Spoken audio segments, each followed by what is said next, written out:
Bonjour, Monsieur le Vice-président. Je suis ravie, comme d'autres orateurs l'ont dit avant moi, de souligner que vous avez adopté cette année une approche agrégée qui paraît être une bonne chose, parce qu'effectivement, ce qui compte le plus, c'est que nous nous intéressions à l'intérêt de la zone euro dans son ensemble. À ce sujet, je tiens à dire, comme l'un des anciens rapporteurs du six-pack, à quel point je suis déçue par l'usage que vous faites. Enfin, quand je dis vous, je ne suis pas sûre de m'adresser tout à fait à l'unique personne qui est en l'occurrence visée, puisque c'est le collège qui prend des décisions.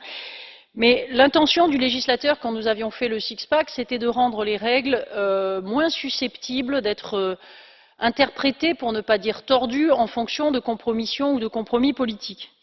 Je tiens à rappeler en tant que Française que l'article 6 de la Déclaration des droits de l'homme et du citoyen, la grande Déclaration des droits de l'homme et du citoyen de la fin du XVIIIe siècle, dit tout simplement « la loi doit être la même pour tous ». Et j'aimerais vraiment, en tant que Française pro-européenne, que la Commission s'en tienne effectivement à une lecture qui ne fasse pas des cadeaux à des pays parce qu'ils sont censés être grands. La grandeur consiste à respecter ses engagements.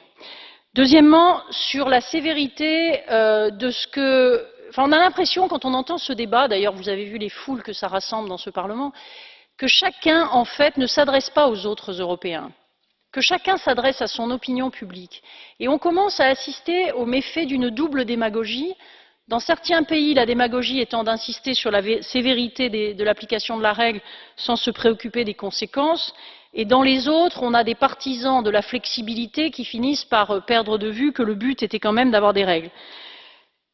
Il y a un grand changement en Europe entre le temps où chacun essayait de venir et d'apporter quelque chose à la construction européenne et l'époque que nous vivons dans laquelle chacun fait de la démagogie à usage de sa propre opinion. Donc je ne saurais trop vous encourager, Monsieur le Vice-président, à tenir bon, à regarder de près les lois de finances, même quand elles dissimulent un certain nombre de choses trappes, parce que, in fine, la croissance et l'emploi ne viendront que de finances publiques assainies et faites dans un esprit certes d'humanité et de flexibilité, mais sans complaisance. Merci.